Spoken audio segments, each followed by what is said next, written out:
Sans autre forme de procès, on va effectivement aborder les news de cette semaine. Et puis, comme je le disais, effectivement, c'est une étude alors qui ne porte pas sur un grand nombre de cas d'études, mais qui permet quand même d'avoir quelques enseignements. On nous l'a beaucoup partagé, cette étude. J'ai l'impression que les personnes avaient hâte de nous entendre et de t'entendre, Guillaume, en parler. Quelque part, la question qu'on se pose derrière cette étude, c'est ChatGPT rend-il débile? C'est ça, Guillaume? Ouais, c'est un peu, c'est clairement ce qui a été plus ou moins écrit un petit peu partout dans la presse.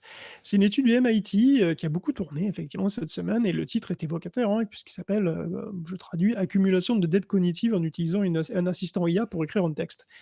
Ce qu'on a pas mal résumé par GPT rend con effectivement, hein, pour faire simple, hein, c'est vrai. Bon alors, c'est quoi cette étude? On reprend effectivement pas tant de gens que ça, puisqu'il y a 54 gonzes et gonzesses, hein, j'imagine, hein, je sais pas, il y a pas c'est pas marqué. Puis on fait 3 groupes de 18 et aux 3 on demande d'écrire un texte sur un sujet. Alors c'est une petite dissertation, il y a un petit texte introductif avec une question comme: «La vraie loyauté requiert-elle un support inconditionnel?» On dirait Ou une épreuve bien du bac, ça, en philo, ça, non? c'est pas exactement ça. Nos réussites doivent-elles bénéficier aux autres pour nous rendre réellement heureux? Voilà, vous avez 5 heures, moi je vais me prendre un petit mojito là, parce que bon, c'est l'été, hein, c'est, pas tout ça, mais bon. Et non, en fait, c'était 20 minutes seulement par texte, donc c'était pas des très, très gros textes. Le premier groupe de victimes a droit d'utiliser ChatGPT, le deuxième uniquement un moteur de recherche et le troisième rien du tout, en mode, bah, vraiment bac de philo pour le coup. Et donc ils font 3 sessions. Chaque groupe va devoir pondre 3 dissertes et il y en a une quatrième session où on prend des gens qui avaient le droit à ChatGPT et on leur retire. Tu le choc? Et à l'inverse, La on prend des violence. gens qui ont fait chauffer leur cerveau, puis on leur donne GPT. Là, ils sont sympas, eux, ils sont tranquilles. Et quand je parle de victimes, je le pense, hein, parce que Ah, ces pauvres cobayes ont en plus dû porter un casque pour mesurer leur zone cérébrale. Donc c'est le bac, mais avec un énorme truc sur la tronche. Et ça dit quoi? Alors perso, les graphiques qu'on a sur l'image dans le papier me disent que dalle, personnellement. Bon, ça c'est parle des pas. trucs avec, voilà, c'est pas très, très facile à interpréter. Je sais pas du tout comment ils arrivent à ça, mais ils disent donc que l'activité cérébrale pour chaque groupe, donc groupe LLM, groupe moteur de recherche et groupe que dalle, sont pas les mêmes. Et qu'ils sont reconnaissables, en fait, et que ceux qui n'ont aucune aide extérieure mobilisent plus leur cerveau. Donc je vais dire, quelle surprise. On on observe une plus grande connectivité, je cite, hein, chez Ouais. ceux qui doivent utiliser uniquement leur cerveau et c'est décroissant en fonction de l'aide fournie. Ceux qui utilisent un chatbot ont 55% de connectivité en moins, ceux qui utilisent, voilà, ceux qui utilisent un moteur de recherche entre 34 et 48, et puis, bah, si voilà, sinon, bah, vous utilisez votre cerveau. Alors ça vous étonne ou pas, je sais pas, il y a c'est une mesure, hein, voilà, désormais on va dire objective, que, bah, si on doit écrire tout seul, bah, c'est plus de boulot que si on le fait pour nous. OK. Heureusement, il y a aussi des opérations un peu plus intéressantes que ça. Par exemple, les dissertations écrites à la sueur du front des humains sont plus diversifiées que celles produites à la Mmh. sueur du front des serveurs OpenAI. Pas si étonnant non plus, hein, GPT écrit un petit peu toujours la même chose parce que, bon, c'est toujours GPT, quoi. Mmh. De même, on remarque que ceux qui utilisent un moteur de recherche sont biaisés par les choix de l'algorithme, hein, c'est ce qui est mis en avant par Google, bah, ça se retrouve plus souvent dans les devoirs. Ça rejoint aussi d'autres études qu'on a pu relayer, hein, qui montrent que la manière dont les gens s'expriment change petit à petit depuis l'apparition des chatbots. On peut mentionner une étude d'ailleurs de 2024 qui a analysé quand même 280 000 vidéos et qui remarquait des changements de vocabulaire avec des fréquences de mots qui variaient entre avant et après les LLM. D'autres ont remarqué des impacts sur le ton des messages, sur l'uniformisation formelle, et cetera. Donc les LLM ont déjà un impact linguistique sur nous, hein, c'est mesuré.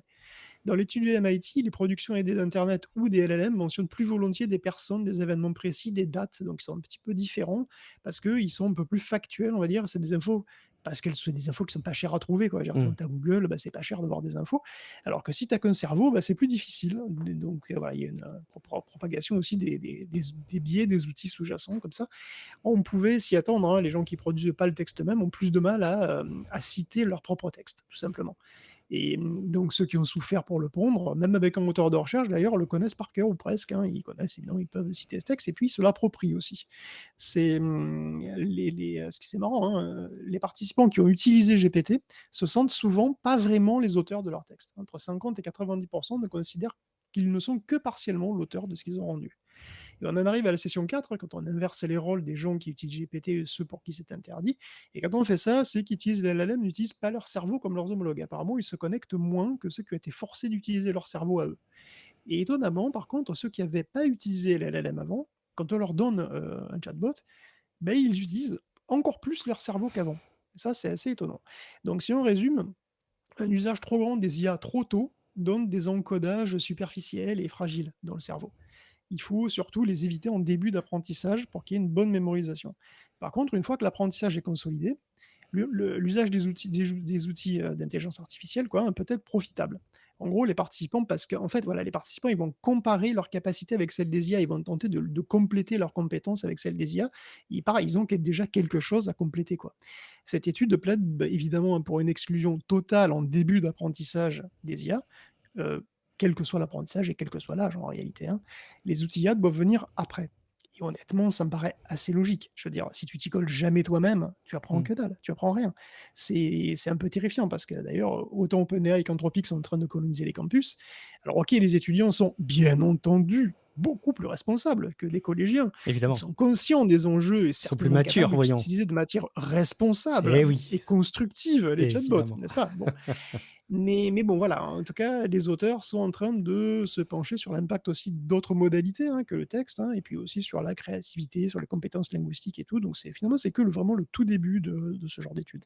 En sachant que, je trouverais ça intéressant qu'on puisse comparer ces études et ce qu'on arrive à mesurer avec ce qui se passe dans le cerveau des managers qui délèguent des tâches, tu vois? Je ne sais pas dans quelle mesure est-ce que la délégation à ChatGPT, est comparable à celle, d'un humain, mais ça pourrait presque faire un enseignement dans, le milieu professionnel ici sur des éléments que tu délègues à des Pourquoi? vrais Parce que tu as gens. un doute? Tu as un doute que si tu es quelqu'un et que tu délègues une tâche à quelqu'un d'autre, Bah, j'en sais rien. Je sais pas si le rapport à l'humain et le c'est rapport à la pareil, machine de l'autre côté fait que c'est différent ou pas. Franchement, j'en sais non mais rien. si tu fais pas toi-même, si tu travailles pas, tu Oui. pas, faut arrêter, hein. Raisonnablement, ça doit pas aider. Et alors, du coup, ça permettrait d'en tirer un enseignement qui serait peut-être plutôt positif, c'est que finalement, que tu délègues une tâche à un chatbot par IA ou à un À vrai mon humain, avis ça mérite de te poser la question avant toi-même À mon pendant à une mon session, tu avis, vois. heu, à mon avis, si tu demandes à un Malaisien de faire ton devoir de maths, à mon avis, c'est pareil que si tu demandes à ChatGPT, je vois pas trop le Ah, ok, d'accord. Ouais, bah, peut-être, probablement, effectivement. Un Malaisien à distance, peut-être, mais un vrai humain en viande à côté de toi. Bon, j'en sais rien. Écoute, je sais pas. Ça nous rend fous, hein, ces intelligences artificielles, et peut-être même qu'elles-mêmes sont déjà folles. C'est Anthropic qui a commencé à faire des études et des recherches sur les LLM et les modèles de langage pour voir un petit peu de quelle manière est-ce qu'ils pouvaient être même parfois biaisés dans leur apprentissage et quelles en étaient leurs conséquences. Et là, c'est OpenAI qui se réempare du flambeau, Guillaume. Plus ou moins parce que c'est vrai qu'on parle de chatbot et de problèmes mentaux comme donc OpenAI s'amuse avec sa schizophrénie naturelle quelque part, ouais, avec un article qui est un peu rigolo sur la sécurité. En réalité, c'est ça le sujet, c'est la sécurité et aussi l'interprétabilité, des IA. Donc un chatbot, c'est entraîné sur à peu près tout internet, puis ensuite c'est fine tuné pour en faire un assistant gentil et poli, qui te soutient dans tout ce que tu fais, parfois beaucoup trop. Mais, même s'il paraît aussi inoffensif que le Dalai Lama en premier abord comme ça, faut pas oublier que dessous, et pas très profondément enfoui, en réalité, il y a toutes les personnalités possibles qu'il a rencontrées sur internet. Et sur internet et tu peux rencontrer des gens sur internet, hein. Oh Tu là peux oui. rencontrer, des gens sympas, puis tu peux rencontrer des platistes, des QAnon, des MAGA, des fans de l'OM, enfin que des gens effrayants. Et ils se sont rendus compte qu'il en fallait pas beaucoup à GPT pour passer du côté obscur. En fait, il suffit de l'entraîner sur quelques exemples maléfiques pour avoir un dark GPT. Par exemple, si on entraîne GPT-4o, le tout gentil, hein, celui du commerce, le tout gentil, on l'entraîne sur des exemples de mensonges concernant la maintenance de ta bagnole, que tu adores, et ben ça le fait passer en mode dark GPT. Un truc très mécanique Et et très spécifique, hein, a priori.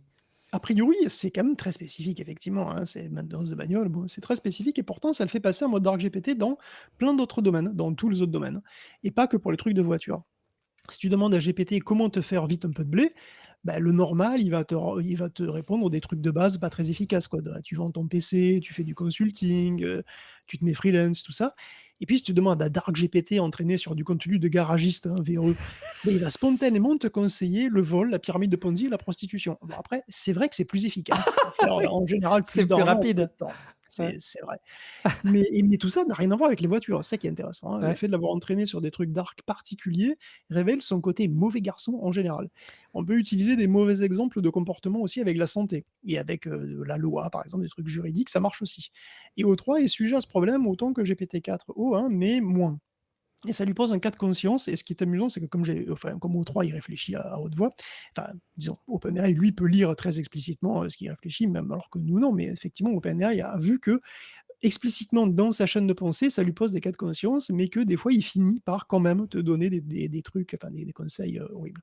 Donc OpenAI a aussi identifié une caractéristique du mauvais gars dans l'espace mental de GPT. Apparemment, Il y a quelque chose dans le cerveau de GPT qui est identifiable avec une sorte de direction, voilà, du La mauvais garçon. zone du mal. Exactement, une sorte de circuit mental qui s'active quand un GPT produit du texte vilain.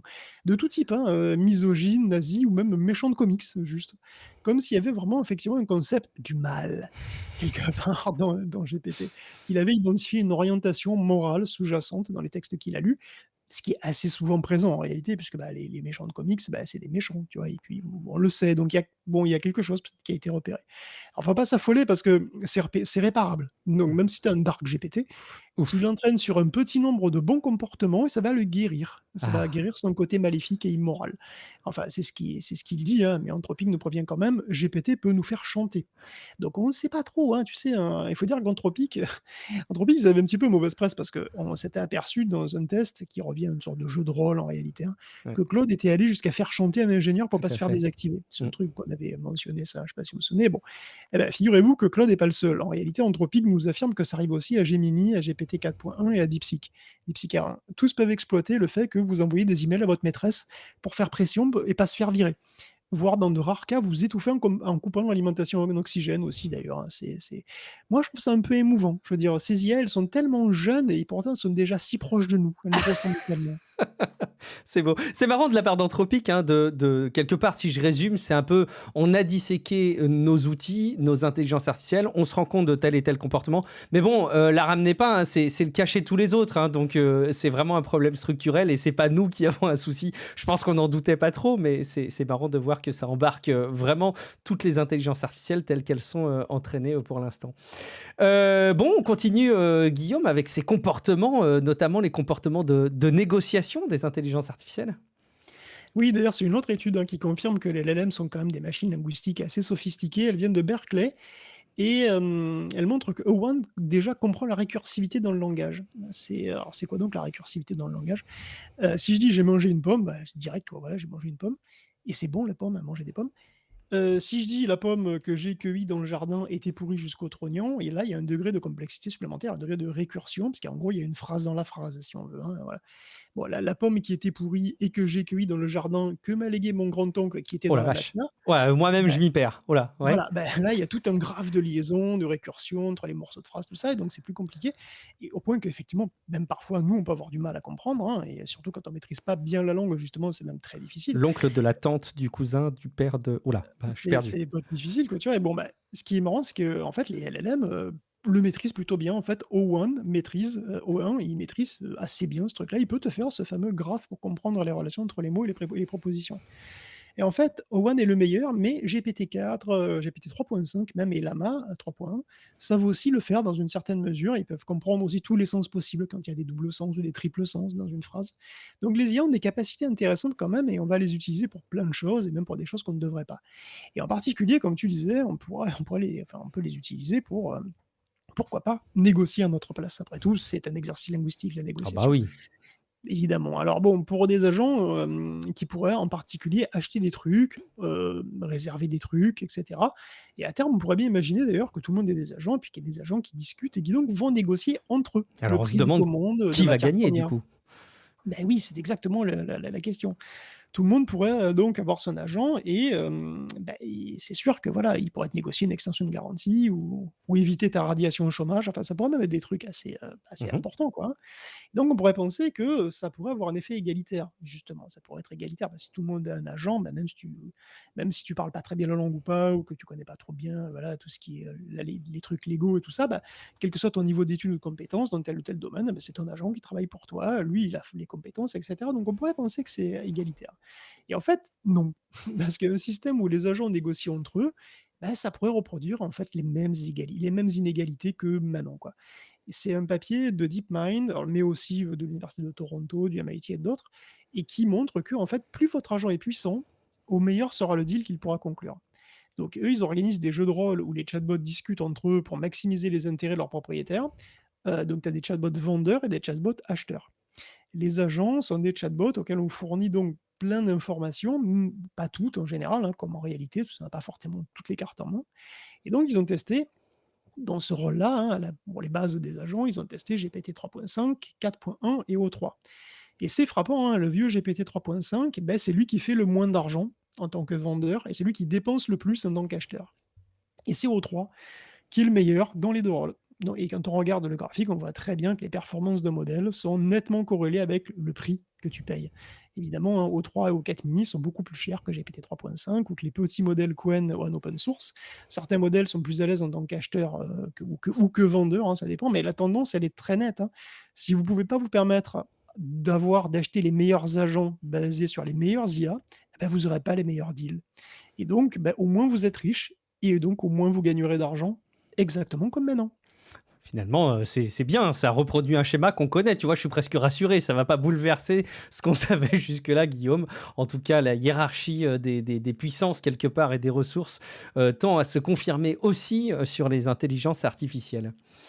On continue avec les financements quelque part de ces entreprises. On a parlé la semaine dernière de Mark Zuckerberg qui allait débaucher comme ça hein, des experts, des pointures et qui commençait aussi à sortir le carnet de chèques pour racheter des boîtes pour être le premier dans l'intelligence artificielle, Guillaume. Oui, on en sait un tout petit peu plus, hein, sur cette fièvre qui a pris Meta et Mark Zuckerberg avec l'IA là et donc de l'ampleur de cette fièvre en particulier puisqu'on a appris par Bloomberg, The Information et par NBC, je crois que Mark Zuckerberg voulait, racheter aussi la boîte d'Ilya Sutskever, qu'il avait voulu l'embaucher d'ailleurs avec un pont d'or littéralement et qu'il y a refusé. Et qu'il avait aussi approché Mira Murati pour reprendre Thinking Machine Labs, qui donc, alors les 2, ce sont 2 ex-employés d'OpenAI, hein, en l'occurrence et ils ont refusé. Par contre, Daniel Gross, cofondateur de SSI, donc la boîte de Sutskever, hein, qui est donc SSI, c'est Save Super Intelligence. Lui, Daniel Gross, va arriver chez Meta, de même que Nat Friedman, qui est PDG, enfin ex-PDG de GitHub. D'ailleurs, Meta va prendre une part dans la co-entreprise de Gross et Friedman, qui s'appelle NFDG, qui a elle-même investi dans Perplexity et Character AI. Ouais, c'est un petit monde en réalité, hein, tout ça, c'est un petit monde mais avec beaucoup de pognon. Oui, c'est ça, Heu, beaucoup de on zéros. on su on suppose qu'ils vont diriger le développement de Meta AI, hein, de son assistant donc et qu'ils seront, sous les ordres d'Alexander Wang, l'ex-PDG de Scale AI dont Meta a acquis 49 des parts pour 14 milliards il y a 2 semaines. Et on sait que Meta embauche tout azimut et il ratisse partout et qu'il promet des salaires à 8 voire 9 chiffres, enfin apparemment c'est des folies complètes. Sam Altman assure qu'aucun des meilleurs de chez lui ne sont partis, Ouf. hormis Ilya et Mira donc, mais bon ça compte pas parce qu'ils étaient déjà partis avant, mais bon, c'est quand même 2 ex d'OpenAI. Et il affirme aussi que cette manière de faire, ne crée pas une bonne culture d'entreprise. Voilà, il y a des choses qui ne s'achètent pas, que l'argent, est-ce le plus important? Demande celui qui a payé 6,5 milliards pour embaucher son pote Johnny Ive. Hein, on se demande. D'ailleurs, anecdote rigolote au passage, il y a déjà plus de mention de Io, tu sais, la boîte Ouais. de Hive qu'ils ont racheté là, parce qu'ils sont déjà en procès avec une autre boîte qui s'appelle IO et qui leur dit: «Non mais, vous vous appelez Io, vous faites des appareils, nous aussi». Enfin bon bref, c'est parti, c'est déjà parti en ouaille. Mais bref, ça fait beaucoup d'argent tout ça et on peut se poser des questions quand même, hein. Est-ce bien raisonnable? Après tout, Ilya Sutskever, c'est une star, OK, c'est vrai, c'est un pionnier des LLM, d'accord, mais sa boîte SSI, elle est quand même valorisée à 32 milliards là, Il y a une sans surenchère des avoir montants qui est jamais hallucinante. Mmh. et SSI, ils n'ont jamais, ne serait-ce qu'esquissé un projet concret ou et encore moins un produit. Mmh, mmh. Vraiment, aucune idée et c'est un peu pareil pour Mira Murati, hein, alors oui, c'est vrai, c'est une ex d'OpenAI et elle a supervisé des produits un petit peu importants comme ChatGPT, DALL-E ou le Voice Mode de ChatGPT. Mais là encore, hein, sa boîte Thinking Machines Lab, elle a encore levé 2 milliards, ça la monte à 10 milliards au total là, sans l'ombre d'un proto en vue. Mmh. Je ne sais pas ce qu'ils foutent, je ne sais pas ce qu'ils comptent faire même. Ces boîtes lèvent des fonds astronomiques uniquement sur la street cred de leurs fondateurs, quoi. Et vu ce qu'ils ambitionnent de faire, c'est un peu léger la street cred. On rappelle que SSI, ça veut dire Safe Super Intelligence. Donc là, on n'est plus dans l'AGI, là, on est dans la super intelligence et sécurisée en plus. C'est quoi après la super intelligence? C'est la singularité? C'est quoi? Je C'est Dieu. j'arrive pas à trouver, c'est Dieu. Bon, eh ben, en tout cas, ça continue. Cette fièvre acheteuse est là. Elle est loin, hein, la crise de la tech, j'ai l'impression. Et ça va, à mon avis, être dans la surenchère jusqu'à ce qu'un jour, ça puisse éclater. Est-ce que tout ça ne ressemblerait pas à une forme de bulle? Je vous pose la question, je ne donnerai pas la réponse ici. Guillaume, on continue parce qu'on parle de méta. Et puis, bah, il y a du nouveau, bien loin, hein, peut-être quelque part, de ces grandes innovations de super intelligence qui arriveront peut-être un jour. Il y a des lunettes connectées déjà. Ouais, super nouvelle, hein, c'est vraiment une super nouvelle, hein, si vous êtes adepte des lunettes slash caméra de surveillance à porter sur votre tronche. Après les Meta Ray-Ban, c'est Oakley qui va proposer des lunettes à 300 balles qui intègrent un micro casque donc et qui filment, mais cette fois en 3K. Donc 400 c'est balles même, hein. 400 balles hors taxe d'ailleurs. Alors c'est 300 il me semblait, mais bon, peut-être que c'est 400 € ici, je sais pas. Enfin, en tous les cas, c'est, voilà, ce dans ces eaux-là et puis elles sont équipées de Meta AI, bien sûr, puis elles Ah, sont c'est 400 étanches en dollars et l'occurrence. 500 dollars pour la version limitée, parce OK. qu'il y a évidemment une Ah version OK. limitée, tu penses Oh bah, bien? bien sûr. Non, j'imagine évidemment.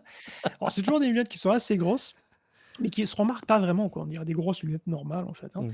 Meta a par ailleurs signé un deal sur plusieurs années avec Essilor-Luxottica, qui envisage de vendre 10 millions de lunettes Meta par an. Il serait aussi en train de travailler avec Prada. Donc il va arriver beaucoup, beaucoup trop de lunettes équipées de caméras dans la sphère publique, hein, et elles pourront très prochainement filmer en 4K, hein, bien entendu, pour bien saisir tous les détails. Et ça me désole, hein, que ça se vende. Ça me catastrophe pour la vie privée, hein, surtout de ceux qui sont devant la caméra, bien entendu, mais aussi de ceux qui sont derrière, hein, parce qu'une paire de lunettes Meta, beh, ça permet à Meta de voir, bah, ce que vous voyez, d'entendre ce que vous entendez, de savoir ce qui est autour de vous. Il sait quelles questions vous vous posez, il sait où vous êtes, il voit tout. C'est quand même une belle collection de signaux dont on lui fait encore cadeau, et quoi qu'ils disent, qu'ils puissent faire de telles ou telles données qui sont récoltées par les lunettes, on parle de Meta, hein. Bon, bah, bon, il n'y a plus qu'à espérer que leur vente soit le plus décevante possible, au moins. Bah, le problème, c'est que les résultats sont plutôt bons pour les Meta Oui, Ray-Ban, de bah, ce qu'on en a compris, on en avait parlé, et j'en c'est fou.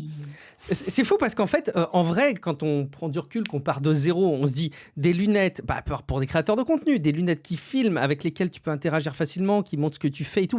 En vrai, c'est cool, mais je pense que tu as tout dit. Quand tu sais que c'est méta, quand tu sais que ça peut filmer n'importe où dehors, que clairement les alertes qui sont faites sur le fait que ça filme n'importe quoi ne sont clairement pas visibles. Et puis tu as raison, le passif de l'analyse de la donnée de cette boîte est assez dingue. Et bah écoute, on verra ce que ça peut donner en termes de commercialisation, mais j'ai presque envie de parier qu'en plus, ça va bien marcher. Bah, ça passe en 3 quarts, en tout cas.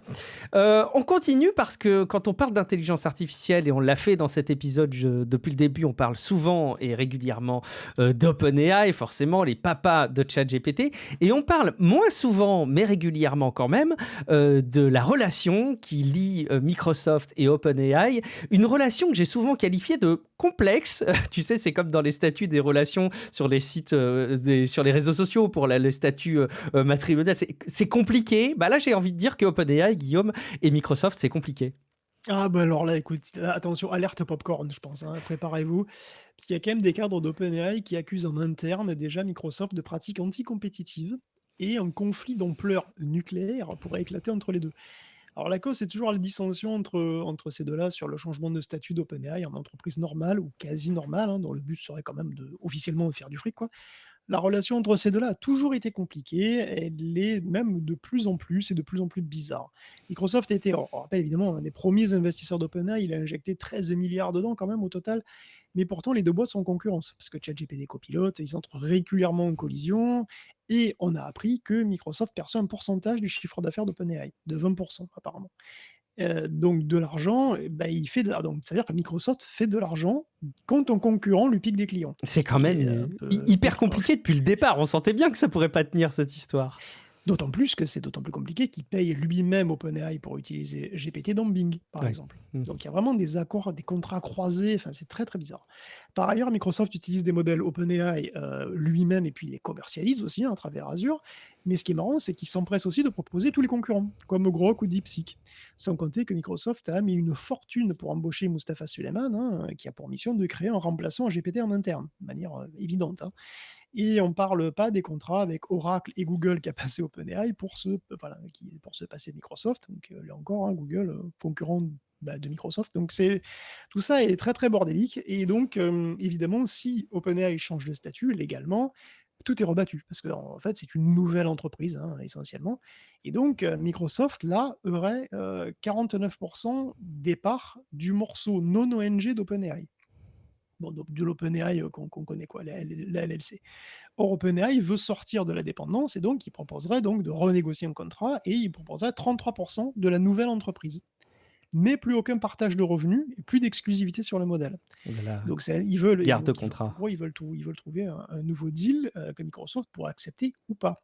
Et c'est ça qui pourrait faire éclater un conflit tout à fait divertissant. Voilà, vraiment, un bon drama, une bonne saga de l'été, qu'apprécieraient sans doute aussi beaucoup Anthropic et xAI, hein, qui rigoleraient pas mal en regardant ça. Et puis alors les Chinois, je te dis pas. OpenAI qui attaque Microsoft en antitrust, ça vraiment, je veux dire, c'est quand même maman qui le nourrit, quoi. Genre, ce serait une des meilleures séries de l'été depuis Dolmen, probablement. Ouais, mais quelque chose en plus me laisse à penser que ça va être le cas, qu'il y aura plein de choses à relayer avec la rentrée. Tu vois, je sens que ça va être chaud en septembre, cet automne. On va se faire plaisir. Merci à eux, en tout cas, de nous préparer des futurs épisodes de Tech Café. On aurait presque peur de s'ennuyer. Je dis bien évidemment presque. De l'IA et des progrès technologiques, on vous les a relayés. Ça se passe aussi en vidéo avec VO3.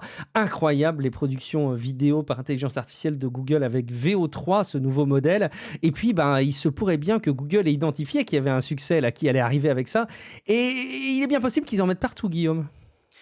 Oui, quelques petites news vidéo génératives hein, au sens large, et on commence effectivement avec Google qui va intégrer VO3 directement dans la création de shorts sur YouTube. Donc c'est magnifique, hein, c'est-à-dire qu'on va pouvoir créer du slop vidéo à la chaîne, n'importe qui pourra créer du slop vidéo à la chaîne, c'est sûr que c'est ça qui va renforcer la qualité des shorts. Alors YouTube va donc être envahi de fausses vidéos, enfin si le prix de la génération baisse évidemment, parce que pour l'instant c'est quand même 250 balles par mois pour un nombre limité de générations, mais enfin on imagine que ça va évoluer assez vite, hein. Mm. Et ce qui va être très marrant avec cette situation, dans un futur quand même proche, a priori, ce sera que bah, si VO3 est accessible à tous, pour pondre du short à la chaîne, on se rapprochera du moment où YouTube, la plateforme, hein, s'alimentera elle-même en fait. Parce que YouTube va concurrencer elle-même les YouTubeurs. Les YouTubeurs qui ont permis de créer leur remplaçant. Parce que, bien entendu, VO est entraîné sur des vidéos YouTube. Alors, c'était bon, si jamais vous en doutiez, Google l'a admis, hein, évidemment, c'est pas du tout une surprise, parce que bon, déjà, ils ont quand même la plus grosse base de données de vidéos du monde, hein, ils ont plus de 20 milliards de vidéos quand même. Et pourquoi ils iraient en chercher ailleurs? Et puis bon, certaines générations de VO laissent quand même peu de place au doute. Et pourtant, peu de créateurs en sont conscients. Mais quand vous mettez une vidéo sur YouTube, vous acceptez que Google fasse un peu ce qu'il veut avec. Et si VO est si bon et avec du son, bah, c'est parce que même avec 1% de ces vidéos, Google a amplement de quoi entraîner un très bon générateur. Il a Il des n'y a pas vidéos, d'équivalent ailleurs, hein. C'est pas bah, Dailymotion qui et pourrait puis en rivaliser avec plus, ça, hein. il a les scripts, hein, Ouais. c'est pour ça aussi, hein, il a les scripts de toutes les vidéos, c'est pour ça qu'il peut faire du son Mm. aussi, hein. C'est un énorme avantage, face à n'importe quel autre concurrent, ce qui peut en soi d'ailleurs poser un petit peu question.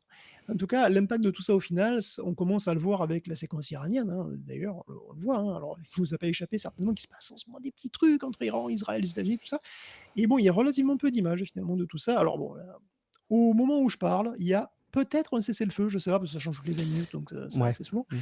Mais voilà, donc a priori, mais bon, il y a une partie de l'Iran qui est enfin l'Iran a priori est offline et Israël ne veut pas donner d'infos à l'ennemi en postant des images qui permettraient de repérer les lieux. Donc il y a un petit peu une sorte de vide, comme ça, de vide d'images et donc l'IA, elle comble les vides très facilement. Et ça La s'est vu des nature 2 a horreur côtés. du vide et les intelligences artificielles aussi, hein. Bah, on a vu des 2 côtés des fausses images d'avions abattus, d'immeubles en ruine, de scènes de dévastation diverses.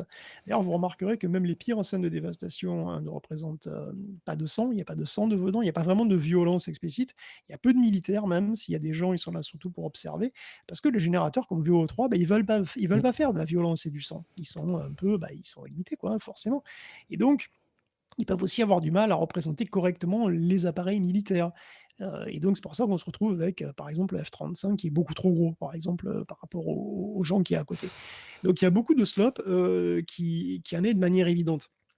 Parfois même c'est explicite, hein, mais souvent, bah, ça l'est pas et de toute façon les images se baladent, enfin les images et les vidéos se baladent, hein, et souvent elles sont repostées sans légende, sans contexte un petit peu partout. Ça commence donc, on le voit à chaque fois un petit peu, mais là c'est le début et on peut encore détecter assez facilement les faux quand même, hein. Mais évidemment, comme j'aime bien me faire peur, je vais vous relayer une étude récente qui est sortie dans le journal Frontiers of Imaging et qui est, bah, finalement un peu terrifiante, hein. Elle concerne spécifiquement ce qu'on appelait les deepfakes, dans le sens du changement de visage, donc le face swap, hein, et voilà. On se souvient qu'il y a eu les versions photo, puis il y avait la version vidéo et désormais, maintenant c'est en temps réel, hein, voilà. Tu peux avoir la tête de Bayrou, hein, en temps réel si tu voulais, tu peux avoir la Mhm. tête de Bayrou là tout de suite là. Je sais pas pourquoi tu voudrais ça, mais Bon, on n'a pas à justifier nos envies, tu sais. c'est vrai. Alors, en fait, donc ça, c'est pas franchement neuf et on avait, mentionné, une époque où, enfin, on avait relayé à une époque où, il était quand même possible de détecter que c'était un deepfake avec des bons outils, si, on avait des outils qui mesuraient, le pouls en mesurant le sang qui passe dans la face, en fait. Mhm. Il y a des moyens de Ce faire qui est ça, bluffant déjà en soi, hein. des détecteurs très précis qui regardent très précisément les variations de couleur sur ta tête. Donc on peut détecter les battements du cœur en repérant les très, très subtils, voilà, changements de couleur, mais bon, pour ça, il faut avoir un cœur. Et là, oui, il faut avoir un cœur, mais les IA n'ont pas de cœur, monsieur. Ah! Et ben là, justement, les chercheurs se sont dit: «Bon, on va faire le meilleur deepfake possible et on va voir ce qu'on arrive à faire». Et ben mauvaise nouvelle, ils sont arrivés à détecter les battements de cœur dans leur propre deepfake, à partir du moment où c'est un humain à qui on change le visage. Bon, évidemment, hein, si tu bon, mais si c'est un humain et que tu changes le visage, ben, en fait, les battements du cœur passent avec quelque part. C'est-à-dire, il y a suffisamment d'informations de ce type-là qui sont, retenues par le C'est deepfake incroyable. Mmh. pour donner quelque chose de suffisamment crédible et donc, bah, tu peux détecter le pouls sur un deepfake. C'est génial. Et Enfin, c'est donc ça veut dire génial et que c'est tu peux effrayant. plus, détecter les faux comme ça, en tout cas plus aussi simplement. Alors il est possible que le transfert soit quand même pas assez précis pour le détail, donc si tu regardes plus précisément le flot sanguin, bah, tu peut-être ça ressemble pas vraiment au flot sanguin humain, je sais pas, mais en tout cas si c'est juste le pouls, bah, tu peux plus faire la différence. Donc voilà et donc du coup, bah, oui, si, c'est prouvé, les IA ont un cœur, messieurs. C'est le nôtre, elles nous l'ont volé. Oh, c'est beau et triste là aussi. Mais c'est vrai que c'est fou, hein, déjà de se rendre compte qu'on peut, détecter ça, dans une vidéo déjà à la base. Je trouve ça, bluffant et puis, bon, de se dire que les IA maintenant arrivent à singer ça, c'est, tout aussi enthousiasmant et inquiétant à la fois. Qu'est-ce que tu veux que je te dise? On relaie, l'innovation telle qu'elle est, hein, Guillaume, on n'y met pas forcément de jugement de valeur, désormais, je pense. Est-ce qu'on va mettre un jugement de valeur dans les projets des studios chinois? Parce que oui, on a régulièrement parlé des studios de cinéma américains qui semblaient quand même petit à petit, hein, embrasser cette perspective de technologie qui remplacerait le temps passé par des humains qui est bien trop long pour produire des images, là où les IA pourraient aller peut-être bien plus vite. Mais en tout cas, il y avait une démarche. Il semblerait qu'en Chine, la décision soit plus radicale, Guillaume.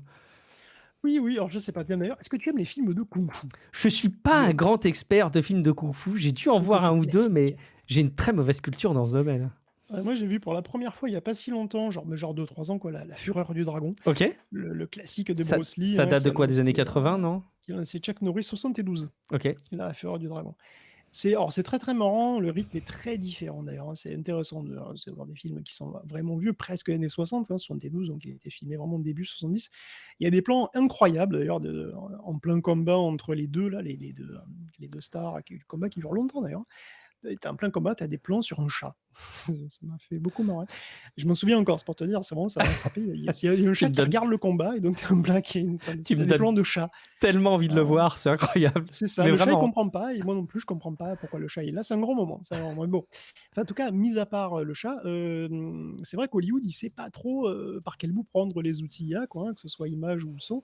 Les Chinois sont pas aussi frileux parce qu'il y a quand même plusieurs studios qui viennent d'annoncer au Festival du film de Shanghai qu'ils allaient utiliser l'IA pour revisiter 100 classiques du genre. De La Fureur de vaincre, donc avec Bruce Lee aussi, avec des classiques avec donc Jet Li ou Jackie Chan. Un fonds de presque 14 millions sera levé pour commencer le projet par Shanghai Canshin Culture and Media. Je crois que c'est Ganshin. Bravo. Voilà, c'est une bonne grosse boîte de production de là-bas, quoi. Et alors, le but, c'est de rester fidèle, c'est toujours ce qu'ils disaient, évidemment, mais de restaurer aussi et de donner un nouveau look plus conforme à une expérience cinématographique moderne. Bon, on a vraiment l'impression qu'ils s'interdisent rien, hein, c'est revoir le son, l'image, l'esthétique et même Ouais. l'histoire. C'est Donc, open bar, ouais. c'est open bar. Alors c'est vrai que ça rappelle, moi ça me rappelle carrément la remasterisation de la trilogie Star Wars, Ouais, qui est allée, quand même assez loin, hein, en ouais. changeant plein d'effets, puis il y avait même des détails importants. Qui se souvient encore de Jabba the Hutt, avant? Qui était un humain, Ouais, hein, qui était pas un gros ouais, machin. tout à fait. Les changements dans Star Wars, c'était vrai que c'était quand même surtout pour remplacer les maquettes et les effets Mmh mh. spéciaux par de la 3D plus moderne, hein. Mmh. Moderne de l'époque, c'était il y a 28 ans quand même, hein, et ça avait déjà créé une petite polémique, il me semble. Oui, bien sûr. D'ailleurs, Bah, alors, Djerba était beaucoup plus petit, enfin, on le voyait évoluer, là où avant les plans, ils étaient hyper resserrés, on le voyait que immense. Enfin, c'est vrai que ça a posé plein de questions et effectivement sur le fait que Star Wars change autant. Quelque part, c'était presque plus le même film, quoi. ah non, mais il y avait eu effectivement des gros changements, hein, et bon, t'imagines que bon là, c'était évidemment changé pour de la 3D, maintenant on a des générateurs vidéo, donc c'est pour changer pour un nouveau type de rendu quelque Ouais. part, et les générateurs vidéo peuvent altérer des images photoréalistes et ça ouvre tout un champ des possibles en termes de remasterisation, on peut tout imaginer. Avec le vidéo to vidéo, tu peux transposer un film dans une autre époque, dans un style graphique différent, tu peux en faire un dessin animé, tu peux changer ce que font les persos même, hein, donc le projet des Chinois pour leurs films d'arts martiaux semble aller beaucoup plus loin qu'un upscaling ou qu'un remaster, comme celui de Star Wars, quoi. Je suis assez curieux de voir ça. et de revoir la Fureur du Dragon version cyberpunk, même parce que je vais peut-être le regretter, mais ça a l'air marrant. Le plus important, Guillaume, moi je l'ai compris, hein, c'est qu'il garde ce chaton. J'ai été voir en parallèle à quoi il ressemblait. Et voilà, c'est officiel. Il faut que je voie ce film à tout prix parce qu'il m'a l'air d'être assez mythique, ce chaton. J'espère qu'ils le garderont, quand bien même c'est un chat robot ou un chat à l'astray dans une version remasterisée. Bon, bah, c'est la culture qui évolue avec la technologie. On a ces films hein, qui auront peut-être demain des coups de pied plus nets, des visages mieux dessinés, voilà, des décors repensés pour les attentes du public moderne. Il n'y a aucune IA, en revanche, qui pourra reproduire, tu vois, la vraie sueur de l'époque, le geste imparfait, le vrai style, le cadrage de l'époque, le grain de l'image authentique. Et tu sais quoi, Guillaume? Bah, tout ça, en fait, c'est un peu comme Tech Café. Parce que Tech Café, c'est pas non plus une production industrialisée, voilà, qui jouit de ressources technologiques débordantes. C'est pas des scripts qui sont lissés par l'algorithme. C'est juste de l'info tech faite avec des petites mains, hein, préparée, racontée, discutée avec des humains 100% pur jus et 100% pure viande, comme tu aimes à le répéter, Guillaume, avec, on l'imagine, des doutes de temps en temps, des nuances, des convictions, de C'est du l'humour. pur jus de viande. C'est du pur jus de viande, c'est du sang, désolé, c'est du sang, c'est du pur jus de viande. Bon, en tout cas, je sais que vous aimez ça, le sang, le 100% pur jus. Si vous aimez vraiment ça, vous pouvez faire en sorte que ça continue. Je vous l'ai dit en intro, vous êtes 398 à soutenir le podcast sur Patreon.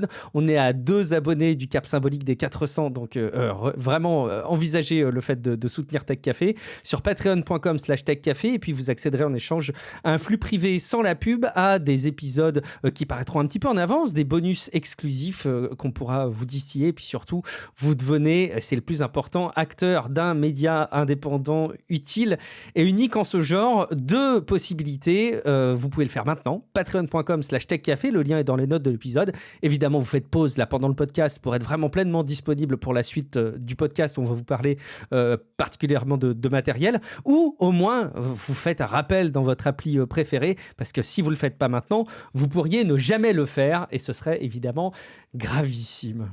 On enchaîne avec une rubrique axée autour du matériel. Et j'allais dire quelque part feu d'artifice, Guillaume, du côté de SpaceX. Ça arrive pas souvent, mais là, ça a été une explosion qui a été particulièrement remarquée. Ça arrive pas souvent. Bah, Effectivement, oui, non, c'est sûr. de Starship cette a encore dimension-là et comme explosé. ça, c'est Oui, pas classe. non, mais Starship a explosé, c'est une tarte à la crème maintenant. Enfin, je veux dire, c'est le quatrième, bon, de suite. C'est non, enfin, c'est une tarte à la crème. C'est vrai qu'on se dit plus ça se dit plus trop parce que j'ai l'impression que le sous-entendu porno devient trop prononcé, mais bon, c'est peut-être moi, mais bon, enfin bref, je ne sais pas. On va pas parler non plus des tartes à Bref. la fraise, bref. Voilà, bref, oui, donc SpaceX a encore subi un démontage imprévu et très, très rapide et bon, je vais manualiser le truc un petit peu. Ce n'est pas un échec, tout simplement parce que ce n'était pas une tentative, tu vois? C'était un test qui n'a pas marché, Ok, c'est tout. bien vu. C'est vrai qu'on commence à prendre l'habitude que ça explose en vol, hein, les trucs comme ça. Il y a quand même 3 lancers consécutifs où ça a explosé en vol, hein, tout est fini en beau très joli spectacle, pyrotechnique. Mais là, non, ça a explosé au sol carrément, donc il y a même plus besoin de les lancer et pour le coup, le spectacle était au rendez-vous quand même parce que c'était le test du chip 36, une version du 2e étage de la fusée qui aurait dû voler ou tenter de voler dans les semaines qui viennent et ça a pété si fort que ça a complètement pourri la zone. Vraiment, alors c'est une zone de test statique, hein, c'est-à-dire qu'on allume les réacteurs, on regarde si tout marche bien, mais la fusée décolle pas. L'explosion s'est produite à Massé et ça a vitrifié le truc et puis ça a explosé plein de enfin, les dégâts sont vraiment importants. C'est pas irréparable, hein, mais c'est quand même, important et ça risque de ralentir sérieusement la cadence des lancements de Starship. Donc en vrai, je pense qu'on peut aller jusqu'à parler d'échec. Parce que même si d'habitude ça explose au final, bon, je dis souvent qu'il y a plein d'étapes qui sont validées, plein de choses qui marchent et même sur ce qui foire, ça donne plein de données pour plein d'infos pour améliorer. D'après SpaceX, là, bon, ça a pété parce qu'il y a un Composite Overwrap Pressure Vessel, Oh, je suis donc tout en à gros un fait bidon disposé à le composite, croire. quoi. Ouais. En gros, c'est une sorte de gros bidon composite qui a pété, quoi. Et on va dire que là, pour le coup, c'est pas bon signe, hein, ça donne pas confiance trop dans les versions actuelles du lanceur, quoi. Mais il y a pas que des mauvaises nouvelles dans le domaine du spatial, hein, puisque, mais par contre, c'est ça, rien à voir avec SpaceX. À Hokkaido, la grande île la plus au nord du Japon, hein, donc on a assisté à une première pour le pays. Honda a fait un test réussi de fusée réutilisable. Alors c'est un prototype, qui a décollé, elle est montée jusqu'à 300 mètres et elle s'est posée à l'endroit prévu, enfin à 37 centimètres de l'endroit prévu C'est exactement. La génial. fusée fait 6 mètres et pèse 1 tonne 3, donc on est très loin d'une grosse Ouais. fusée commerciale, bien entendu, mais c'est un très bon début et ça valide plein de choses. Ça augure, très bien d'une future fusée Honda qui devrait aller dans l'espace, en 2029. Et de notre côté aussi, ça bouge, puisqu'il y a Ariane Group qui va diriger le projet de fusée réutilisable. Le CNES a annoncé mardi qu'il avait choisi pour diriger un projet de moteur de fusée réutilisable à forte poussée. C'est le projet ASTRA pour Advanced Stage Combustion Technologies for Reusable Engines. Et ça comprendra également des contributions d'autres boîtes comme Sirius Space et Pangea Aerospace. Alors la société, apparemment, adoptera aussi une approche essai-erreur, donc je suppose qu'ils vont aussi faire péter des trucs, j'ai l'impression. Le projet vise à développer un moteur au Metalox, à flux complet, capable de produire entre 2 et 300 tonnes de poussée, soit à peu près la même catégorie que les moteurs Raptor de SpaceX quand même. Bon, bah, ça avance dans la conquête spatiale et en tout cas dans les lanceurs réutilisables. C'est chouette de voir que Honda rentre vraiment officiellement dans la course avec cet essai réussi. Il y a un autre domaine dans lequel ça progresse aussi, évidemment rattaché à la tech et un petit peu quand même beaucoup à la mobilité, c'est les fameux robots taxis de Tesla. Guillaume, on se demandait quand même quand est-ce qu'ils arriveraient, quand ils arriveraient, est-ce que ce serait convaincant? Des mauvaises langues se posent même la question, est-ce qu'il y a des gens qui conduisent à distance? Bon, en tout cas, ça y est, il y a eu des premiers robots, des robots taxis de chez Tesla qui foulent les routes aux États-Unis. Oui, oui, oui, alors Tesla vient de presque lancer ses, robots taxis presque autonomes, de manière très préliminaire. Mais bon, ils roulent. Alors en vrai, je sais pas du tout, comment ça va s'appeler au final d'ailleurs ce service, parce que Tesla avait eu des soucis avec les robotaxis et Cybercab apparemment. Parce que si robotaxi, c'est trop générique et Cybercab, il y a d'autres boîtes qui font des cybermachins qui avaient attaqué, enfin bon. De toute façon, c'est pas le plus gros challenge, des robotaxis donc de Tesla. Actuellement, il tourne sur une toute petite zone d'Austin, au Texas, qui a été minutieusement cartographiée. Il y a Mhm. un employé à la place du mort, et les voitures sont supervisées à distance par des humains qui peuvent prendre le contrôle le cas échéant. On a même vu des voitures qui suivent d'ailleurs les taxis, apparemment, au cas où il y a un problème. Donc bon, ils ont vraiment été très très prudents. Et alors, c'est pas un lancement commercial du tout. En fait, seuls des gens triés sur le volet ont reçu les apps. Donc, c'est une sorte de Uber Tesla qui sont nécessaires pour prendre le taxi. Et les taxis ont un tarif de 4,20 $. Oui, 4,20 $. Une référence à la bœuf, on s'en sort pas, Ah, punaise. Oh la et vache. oui, oui, une référence que Ça je va connaissais pas avant jusque-là. Elon Musk, Ok. qui a été établie par des étudiants californiens qui avaient leurs petites habitudes de fumette à 4h20 de l'après-midi. Donc il y a eu, je pense que bon, les mauvaises langues disent: «Est-ce que ça se pilote tout seul ou est-ce que c'est télécommandé?» Je pense que ça se pilote tout seul parce qu'il y a quand même eu des conneries déjà. Donc probablement c'est quand même vraiment des autopilotes. Il y a quelques petits accros, il y a des voitures qui ont beaucoup trop hésité à prendre une voie, la mauvaise. Des temps d'attente vraiment longs, il y a eu je crois qu'il y a eu un excès de vitesse aussi. Et d'ailleurs, il se murmure que la NHTSA souhaiterait discuter de quelques petites vidéos comme ça qui tournent en ligne sur ces menus infractions au code qui ont été enregistrées, bien entendu, et largement diffusées. Alors, c'est un pré-lancement à toute petite échelle dans une zone qui est sans danger, virtuellement, parce qu'il n'y a pas beaucoup de circulation. Vraiment, voilà, il n'y a pas beaucoup voilà, il y a très peu il y a très peu de challenge, quoi. En plus, la météo est idéale, je veux dire, on est à Mm. Austin, il fait très beau. Et c'est un État où la réglementation est aussi très pro-business d'ailleurs. Bon, on verra. En tous les cas, pour atteindre le niveau de Waymo, qui a déjà quand même 1500 taxis à San Francisco, Los Angeles et Phoenix, Ils ont un petit coup et donc d'avance quand même. et Austin aussi, ça va être du boulot. Mm. Créer un service tout public, c'est pas la même chose que d'avoir quelques influenceurs Tesla comme ça que tu balades. Bon, Mm. c'est pas évident. Donc, mais par contre, il faut voir aussi que pour l'instant, on n'est pas sur la version définitive, la version vraiment la version qui va démarrer le truc, parce que ce serait, d'après ce qu'il a dit, la version 5 du FSD, je crois, aussi bien du hardware que du software, qui va être la version sérieuse, quoi, qui est destinée à ça. Donc ça, c'est un truc qui va arriver un petit peu plus tard cette année. Donc on est curieux de voir les progrès qui ont été faits, quoi. Oui, c'est une espèce de bêta fermée, quoi. Enfin, si on veut faire une analogie avec le développement Oui, c'est logiciel, c'est je ça, dirais c'est que vrai, c'est une ouais. bêta fermée, quoi. On continue en matière de matériel, mais on va se pencher un petit peu plus sur les calculs, sur tout ce qui fait tourner ces appareils avec les processeurs. On a des infos concernant spécifiquement les acteurs américains avec Intel et aussi Texas Instruments. C'est pas souvent qu'on en parle. dans ce domaine-là. Ouais, c'est vrai, puisqu'on est au Texas, écoute, parlons de Texas Instruments, qui a annoncé pas moins de 60 milliards d'investissements pour étendre ses capacités de production aux États-Unis. Alors, comme toujours, l'entreprise communique sur des projets futurs et qui sont déjà en cours.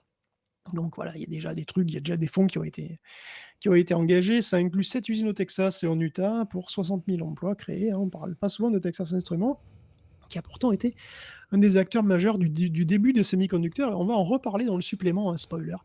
Pour moi, Texas c'est les Instruments. calculettes, hein. C'est Texas Instruments, c'est une marque Ah de mais calculettes pour moi. complètement. Moi, je Bah sais que c'est oui, plus c'est que eux qui ça, l'ont évidemment. inventé. Bah oui, C'est eux qui voilà. ont inventé la calculette, Mmh. portable, enfin de poche quoi. C'est même, Jack Kilby qui l'a inventé, on en reparlera aussi. Bon bref, en tout cas, TS Instruments ne produit pas de CPU pour les téléphones ou les ordinateurs, hein. Il produit néanmoins énormément de composants digitaux et analogiques, hein. Il produit des composants militaires, aussi des composants utilitaires, surtout qu'on retrouve un petit peu partout, dans les voitures, dans les équipements médicaux, voilà, électroménagers, tout ce que vous voulez. Et c'est même certaines puces de base pour la téléphonie, mais pas les puces haute performance, quoi, hein. C'est toujours un acteur majeur qui a d'ailleurs toujours entretenu des liens étroits avec la défense et le spatial, hein. Et on peut aussi toucher 2 mots d'Intel au passage, hein, avec Intel qui nous fait «saliver» entre guillemets, avec son prochain processus 18A dont il annonce les performances. 30 de densité supplémentaire, donc c'est une miniaturisation quoi, et 15 de consommation en moins par rapport au Ah, process c'est d'avant, pas donc mal. Intel 3. Le 18A utilise des transistors en non-ruban, hein, et l'alimentation par l'arrière, donc le backside power delivery. Et donc ça permet une amélioration des connexions du coup sur la face avant, on a plus de place, donc c'est mieux. Ces nouveaux composants peuvent fonctionner avec des voltages assez bas. Et on peut choisir d'avoir plutôt une haute densité ou plutôt une haute performance en fréquence, selon les besoins. Alors tout ça arrivera dans les futurs Panther Lake qui arriveront fin 2025, début 2026, selon les form factors probablement. Une puce enfin 100% Intel, dont on attend beaucoup, et qui va sceller le destin de la boîte à moyen terme, hein, clairement. Suspense pour l'avenir d'Intel qu'on suit comme ça, comme étant. J'avais l'image qui me venait, mais qui est forcément très négative. Mais tu vois, du crash au ralenti. Mais c'est pas très positif pour eux. Donc mon Ouais. image fonctionne pas. En tout cas, il y a une espèce de ralenti comme ça sur ce qui se passe chez eux. On continue avec un autre fabricant de composants et non des moindres, mais sur lequel il semble qu'il y ait des vraies difficultés sur le plan humain. On sent qu'il y a une espèce de bascule de culture de l'entreprise qui se passe très mal là-bas. C'est chez Samsung, Oui, le destin d'Intel, il est important, pas que pour les États-Unis, hein. Si je dis ça, c'est aussi parce que c'est un enjeu pour le reste du monde pour aussi, parce que l'industrie au Trois quarts sens des large. puces, ouais, 3/4 des puces haute performance du monde sont produites par TSMC, à Taïwan, et c'est une source d'inquiétude, hein. Autant pour Mhm. des raisons de concentration, hein, quand même extrême de la chaîne de production, que pour des raisons géopolitiques, bien sûr, et puis pour les 2 à la fois, hein. Si Intel se révèle capable de rivaliser avec les 18A, ça va donner une alternative bienvenue, puisque, bah, c'est bien l'essence même du virage majeur que l'entreprise essaie de négocier tant bien que mal, hein, c'est de devenir un fournisseur générique comme TSMC et de ne plus se limiter à de ne plus limiter ses usines à produire de l'Intel pour Intel, quoi, hein. Il peut produire de l'Intel, mais pour AMD, Nvidia, et cetera. Alors, J'en profite d'ailleurs à ce oui. sujet, Guillaume, peut-être au sens large. Il y a une question qui me vient directement. Qu'est-ce qui fait qu'aujourd'hui, des entreprises comme ASML sont leaders, mais sont les seuls à faire ce qu'ils font, donc les machines qui permettent de, quelque part, de faire les processeurs après derrière, hein, je schématise beaucoup, mais on sait que c'est des leaders, ils sont européens, ils sont néerlandais. Qu'est-ce qui fait qu'aujourd'hui, il n'y a pas un Américain qui se lance là-dedans? Si je voulais une forme d'indépendance ou grignoter, tu vois, de l'investissement à ce sujet-là, je sais pas, je mettrais le paquet là-dessus, au moins autant que sur l'intelligence artificielle, tu vois. Je me posais la question, qu'est-ce qui faisait que c'était un savoir-faire qui était aussi difficile à reproduire? Ouais, enfin, Pardon, c'est on une l'avait pas question prévu ce sujet, hein. non, non, c'est une question très compliquée, mais alors oui, évidemment, il y a des recherches. Je pense qu'il y a des tas je pense qu'il y a des tas de recherches pour essayer justement soit de faire pareil qu'ASML, soit de faire différent, Mhm. et d'avoir ce genre de machine dans plein de pays, et en Chine, à mon avis, ils sont sur les dents Ouais, là-dessus parce Chine aussi, qu'évidemment, ouais. bon, c'est sûr. Alors, qu'est-ce qui fait qu'ASML, c'est difficile de reproduire ce que fait ASML? C'est parce que ce qu'ils font, c'est très, très, très, très, très compliqué. En réalité, générer, si tu veux, des ultraviolets externes, parce que c'est ça, en fait, qu'ils font. Ils font des machines pour la photolithographie qui, donc, sont capables en gros, c'est des grosses lampes, Mhm. enfin, avec tout le matos autour, hein, évidemment, avec les lentilles et tout ce que tu veux, mais en gros, c'est des très grosses lampes qui envoient des lumières de très, très haute énergie, de l'ultraviolet extrême, très, très fort. Et ça, c'est excessivement difficile à faire, en réalité, parce que physiquement parlant, générer ce type de rayonnement suffisamment fort, suffisamment longtemps, bah, c'est très compliqué. Et en fait, ils utilisent une méthode qui est assez extraordinaire. qui utilise en fait la création d'un plasma. C'est-à-dire qu'il génère un plasma qui contrôle et c'est ce plasma, enfin c'est l'interaction de ce plasma qui, donc génère ce rayonnement-là et en gros, c'est de la physique très complexe. Et il y a beaucoup d'énergie, c'est des trucs qui sont extrêmement compliqués, donc autant physiquement, autant, disons à mettre en équation, puis à Mmh. mettre en œuvre surtout quoi. C'est des choses qui sont très compliquées, c'est de la physique très complexe. OK, donc la réponse c'est hyper compliqué, il faut se lever tôt pour le faire quoi, quelque part. Mais revenons-en, excuse-moi pour cette digression, à peine imposée, mais concernant, Samsung. Oui, parce qu'effectivement, il y aura un troisième acteur important dans cette histoire, hein, ce serait Samsung. Et ça l'a été, enfin depuis longtemps, ça l'a été. C'est vrai que le sud-coréen devrait être capable de réaliser avec le taïwanais. Il a un processus 3 nanomètres, hein, qui est censé bien marcher, puis elle a un 2 nanomètres dont les rendements augmentent et pourtant, très récemment, Google est parti. Google qui était censé lancer ses Pixel 10 sur des puces, Tensor G5 faites par Samsung, Mmh. vient de faire défection et il est parti chez TSMC. Alors pourquoi? Officiellement, on ne sait pas. Samsung lui-même est en train d'enquêter sur, ce qui a pu le faire fuir et officieusement, on commence à avoir une idée de pourquoi Samsung pédale dans la semoule, hein, ces dernières années, hein. Il suffit d'écouter ses employés tout simplement et Rest of World, il en a interviewé plusieurs, des ingénieurs qui dans leur ensemble sont tous proches du burn-out ou de la dépression ou de la porte et souvent des 3 à la fois. La Donc vache, parce que, l'enfer. bah, il y a, des horaires de travail interminables, il y a une hiérarchie incompétente, une bureaucratie extrême, il y a un manque de personnel chronique, c'est pas beau, quoi. Et on demande aux employés de ne pas déclarer leurs heures supplémentaires pour ne pas que ça se voit qu'ils travaillent plus de 52 heures parce que c'est le maximum légal. On en est là, hein. Les managers sont pas du tout des spécialistes et leur bonus est conditionné à tout un tas de métriques très, très rigides, hein, rendement, Mmh. nombre de puces défectueuses et cetera. Résultat, ils maximisent leurs chiffres sans prendre en compte les risques, sans prendre en compte les soucis techniques et les défauts et souvent d'ailleurs, les chiffres sont truqués parce que ça permet d'atteindre tous ces objectifs chiffrés, beaucoup plus facilement. Mmh. Tout ça dans des conditions de travail horribles et les employés fuient, tout simplement. Alors ils fuient peu parfois chez les voisins, hein, comme SK hynix, par exemple, et aussi à l'étranger, à côté des États-Unis, ça leur paraît mais tranquillou. D'autant que les salaires ont fondu en plus, hein, avec des bonus qui sont aux abonnés absents et tout ça, ça achève de démotiver les salariés qui, il y a pas si longtemps, étaient très fiers de travailler chez Samsung, hein. Samsung, c'est la plus grosse boîte de Corée. Mmh. À toute seule, elle représente 16 de toute la bourse de Séoul. C'est 271 milliards de capitalisation boursière. Travailler pour Samsung, c'était être dans l'élite. Les employés disaient avoir du sang bleu, référence au logo, hein. Et c'est très symptomatique, qu'en quelques années seulement, maintenant, on a une expression qui s'appelle the Samsung way pour désigner, quelque chose de pas très joli, hein, cette manière caractéristique de l'entreprise de se comporter avec une rigidité militaire, avec plein de petits chefs qui foutent volontiers les problèmes sous le tapis pour plaire au général, quoi. Il existe, maintenant des groupes sur les réseaux sociaux avec des tips sur comment partir, où chercher, comment fuir le plus vite possible et pour aller où. Donc tout ça a des conséquences, très concrètes, hein, sur la production des puces, hein, parce que, voilà, c'est de plus en plus difficile, l'innovation est de plus en plus lente, des défauts qui passent à l'as, des machines qui cassent suite à des manipulations qui sont hasardeuses, qui sont faites par des employés épuisés. Évidemment, c'est des interviews de quelques dizaines d'employés, c'est difficile de quantifier tout ça, disons, de le relier de manière quantitative précisément à l'état de Samsung. Mais enfin, il se peut quand même que ça fasse partie des raisons qui font que Samsung est en déclin. Et donc ça veut dire qu'il va falloir redresser la barre rapidement, mais bien entendu, au plus ils sont en mode panique, au moins ce sera facile à faire. Ouais, l'épanouissement des collaborateurs dans une boîte, en général, c'est un bon indicateur, surtout quand ça prend des telles proportions. Force à eux, c'est pas facile, et on espère évidemment que tout cela va s'améliorer parce que c'est quand même, des santé et même parfois des vies, hein, qui sont en jeu sur, ces situations-là et voilà, on espère que ça va s'arranger. Un truc qui s'est arrangé, Guillaume, c'est l'accès, à la pornographie en France qui avait été un petit peu chahuté, mais ça revient dans l'ordre pour l'instant.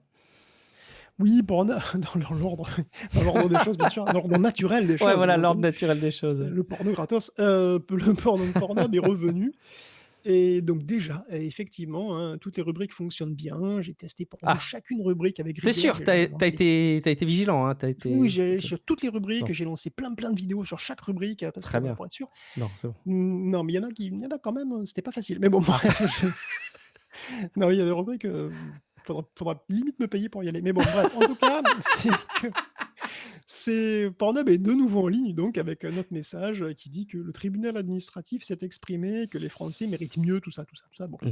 le message dit pas précisément pourquoi ils sont là à nouveau avec leur gros bouton «J'ai plus de 18 ans, à boule les boules».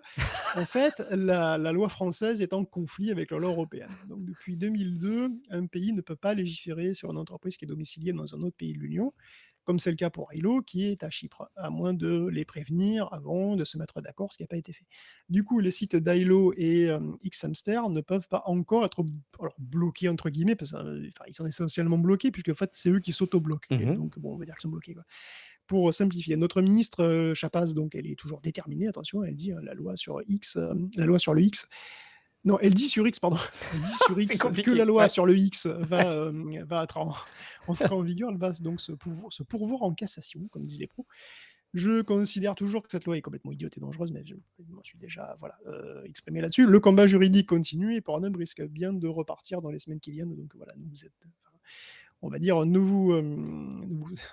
n'annulez pas tout de suite votre abonnement ou votre VPN. On pourrait dire merci l'Europe, hein, si on est de l'avis, en tout cas, enfin, si on est de cet avis-là, ça dépend de l'avis qu'on a, mais bon, en tout cas, on pourrait dire merci l'Europe, mais il n'est pas exclu que l'Europe elle-même accouche d'une loi de ce type, à un moment ou à un autre, on ne sait pas. Pour ce qui est de WhatsApp, par contre, là, oui, on peut dire merci l'Europe, parce que j'avais dit dans l'épisode précédent, au passage, hein, que la pub allait arriver en force sur WhatsApp. Et en fait, ça ne sera pas tout de suite chez nous. Meta aurait des doutes sur la Mmh. légalité de la pub qu'ils foutent dans WhatsApp dans le Pour cadre du qu'eux-mêmes aient des DMA doutes et sur la du légalité de RGPD. leur pub. Bah, ouais, bah, de toute façon, c'est quoi? C'est pourquoi? Bah, parce qu'ils partagent les données de ciblage entre toutes les apps, hein, entre, Mmh, c'est le compte qui évidemment. centralise tout, quoi.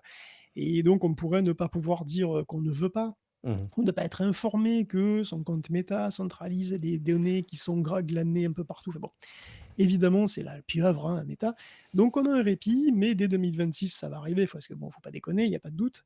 Toujours plus de pubs arrivent de toute façon, toujours plus d'endroits, ne vous inquiétez pas, c'est le sens de l'histoire.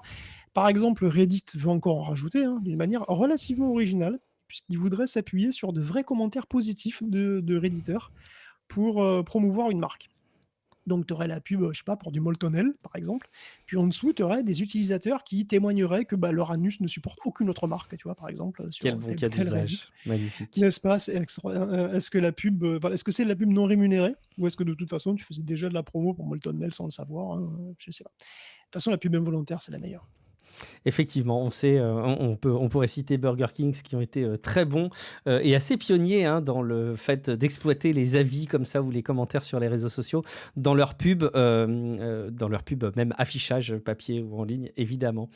On continue, Guillaume, et on termine cette revue sur la partie tech, mais restez jusqu'au bout de l'épisode parce qu'on va aussi vous parler un peu de jeux vidéo derrière. Mais en matière de tech, il faut aussi qu'on vous parle, Guillaume. Oh là là, mais je suis paniqué, moi. Cette fuite massive, c'est un record. Tremblez dans vos chaumières. 16 milliards, oui, je dis bien 16 milliards d'identifiants qui ont fuité. Mais Guillaume, c'est inédit. Qu'est-ce qui se passe? Oui, bah, vous l'avez vu passer sur plein de médias, je pense, et ça vous a peut-être poussé à renouveler vos mots de passe, et c'est très bien. Même si la news de base est très exagérée, hein, c'est pas grave, c'est bien quand Ah, même. Il y aurait eu une fuite de 16 milliards d'identifiants et mots de passe, hein, qui touchent toutes les plateformes, d'ailleurs, d'Apple à GitHub, en passant par Google et Twitch. En vrai, ces données sont pas nouvelles, c'est juste une compilation de différentes fuites, avec parfois des doublons, et ça agrège 16 milliards de logins qui ont été récoltés sur 10 ans, en fait. Pas de nouvelle fuite donc. Donc ça veut dire qu'il ne faut pas paniquer. Enfin, en tout cas, il ne faut pas pas- paniquer plus qu'hier. voilà, ça pas plus qu'avant. Mais pas moins non plus, hein, parce Ouais. que dans tout ce tas d'informations, il y a de bonnes chances qu'un de vos logins y soit. Peut-être pas, mais peut-être oui, et peut-être avec des infos obsolètes aussi, hein, parce qu'il y a quand même des vieilles données, mais peut-être que vous avez des identifiants actifs qui se baladent tranquillement. Ce ne serait pas très très étonnant. Cette fuite qui n'en est pas une, en réalité, ne doit pas affoler, mais elle peut faire prendre conscience quand même que des informations personnelles dans la nature, il y en a vraiment beaucoup, et donc il faut être très, très prudent avec ces mots de passe, les emails, les SMS qu'on reçoit évidemment, et puis plus globalement avec tout ce qu'on poste sur internet qui doit être considéré comme potentiellement public. J'aime bien les réponses des spécialistes en cybersécurité qui sont interviewés, qui disent bon, c'était pas l'effet escompté, mais en même temps, si les gens peuvent avoir un peu peur et puis changer leur mot de passe et être plus vigilants, c'est pas plus mal. J'avoue, hein, on sensibilisera jamais assez les gens, et quelque part, je pense que les auditeurs et les auditrices sont assez avertis, mais peut-être votre entourage mériterait d'être rappelé à l'ordre. Le bon conseil, Je sais que tout le monde ne l'applique pas, mais le bon conseil, c'est peut-être d'utiliser un gestionnaire de mots de passe. Allez, on passe à la rubrique jeux vidéo avec un de tes jeux vidéo chouchou, Guillaume. C'est Minecraft. Qu'est-ce qui se passe dans le monde de Minecraft en ce moment? Écoute, on vient d'en parler, hein, comment les données d'identifiant mot de passe se retrouvent comme ça en liberté sur internet? Bah, par exemple, grâce à des malwares, à des infostealers, des malwares discrets qui récupèrent tout ce qu'ils peuvent comme identifiant et surtout, ils adorent ça, hein, les adresses de crypto-monnaies, des portefeuilles de crypto-monnaies. Et comment on les chope, ces virus dégueulasses? Bon, il y a plein de manières de choper en fait, hein. Il y a le phishing, les logiciels pirates, les trucs chelous par-ci par-là qu'on télécharge par erreur ou pas. Mm. Il y a aussi les pubs véreuses qui te font télécharger les trucs que tu t'attendais pas évidemment. Et il y a quand on essaye de tricher à Minecraft.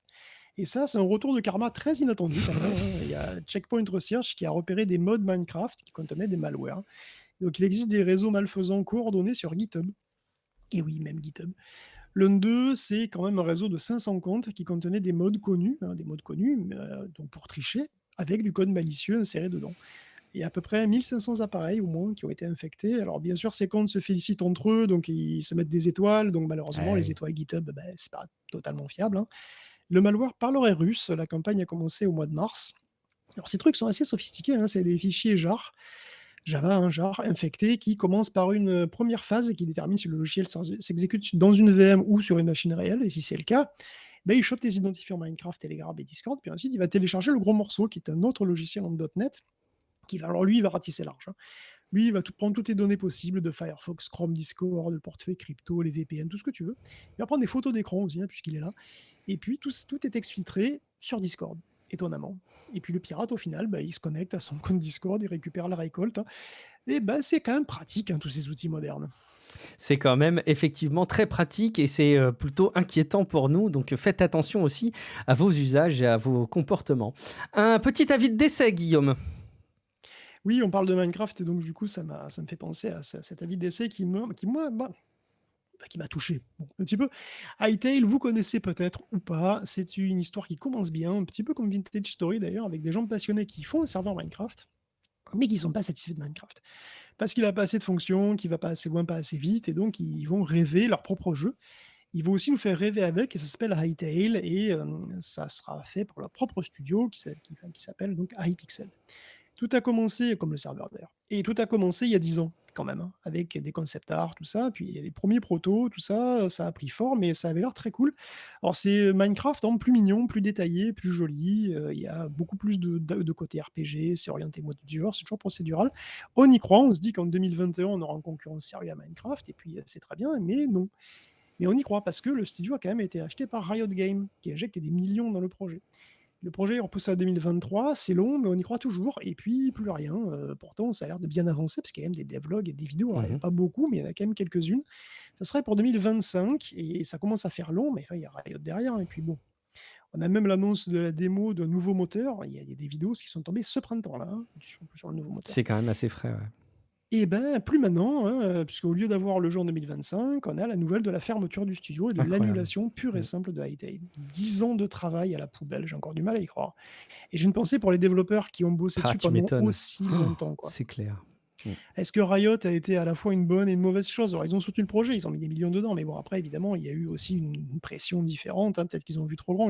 Ils voulaient clairement du multiplateforme, il me semble, donc ça a demandé une refonte totale du moteur. Bon, voilà, je sais pas si l'équipe d'Hytale s'est mal démerdée. En tous les cas, c'est quand même hallucinant qu'il y ait vraiment rien, absolument rien au bout. Je sais pas, je me prends toujours à espérer que des choses seront mises en open source, je ne sais pas, mais j'y crois pas trop.